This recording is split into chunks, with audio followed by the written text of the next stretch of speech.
மேஷ ராசிக்காரங்களுக்கு அவங்களோட வாழ்க்கை முதல்ல எப்படி இருக்கும் சார்? மேச ராசிமா அது முதல் ராசின்னு சொல்கிறோம். அக்னி ராசி, நெருப்பு ராசி, செவ்வாய் பகவானை அம்சமாக பெற்ற ஒரு ராசி. அதில் பாருங்கள், ஒரு 3 நட்சத்திரம் இருக்குது.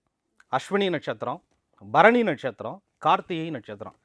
இதில் ஒரு சூட்சமம் பாருங்கள், செவ்வாயினுடைய அம்சம். செவ்வாயினாலே முருகப்பெருமான் வந்துடுறார். அதனால தான் நம்ம அடிக்கடி சொல்கிறோம், மேசராசிக்கு முருகனை பிடிக்குதோ இல்லையோ, முருகனுக்கு மேசராசிக்காரர்களை மிகவும் பிடிக்கும். காரணம் என்ன அப்படின்னு கேட்டிங்கன்னா, ஒரு ராசி தத்துவ அமைப்பே 1, 5, 9ன்னு இறங்குதுமா. ஒரு ஜாதகத்தை பார்க்கும்போதே 1ஆம் இடம் ராசியாதிபதி, லக்னாதிபதி நல்லா இருக்கிறாரா, 5ஆம் இடம் பூர்வ புண்ணியம் நல்லா இருக்குதா, 9ஆம் இடம் பாகியம் நல்லா இருக்குதா, இந்த 3 கிரகமும் தூக்கலாக இருக்குது, அவருக்கு தசாபுத்தி நடக்குது, அல்லது யோகாதிபதியாக இருந்து அவர் லக்னம் ராசி கனெக்டாக இருக்குது அப்படின்னு சொன்னால் கண்ணை மூடிட்டு கோடீஸ்வரன் தாம்மா.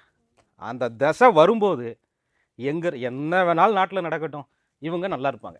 அப்படி ஒரு சூழ்நிலைகளை அவங்களுக்கு உருவாக்கி கொடுப்பாங்க. அப்படி